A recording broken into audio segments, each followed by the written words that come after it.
সাংবাদিক নিগ্রহ হচ্ছে কেন? প্রশাসন জবাব দাও। দিকে দিকে সাংবাদিক নিগ্রহ হচ্ছে কেন? প্রশাসন জবাব দাও। দিকে দিকে সাংবাদিক নিগ্রহ হচ্ছে কেন? প্রশাসন জবাব দাও।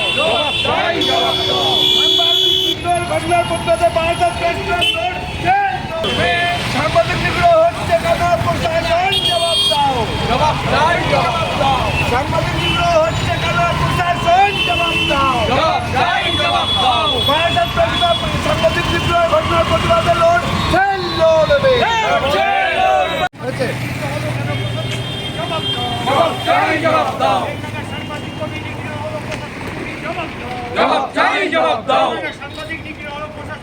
মুর্শিদাবাদের বেলডাঙ্গায় সাংবাদিক নিগ্রহ হলো কেন? প্রশাসন জবাব দাও। বেলডাঙ্গায় পুলিশ প্রশাসনের সম্মুখে সাংবাদিক নিগ্রহ হলো কেন? প্রশাসন জবাব দাও। সাংবাদিক স্বার্থে পুলিশ প্রশাসনের আমাদের বিরুদ্ধে এই লড়াই জারি থাকবে। বারাসাত প্রেস ক্লাব সাংবাদিক স্বার্থে পথে নামবে।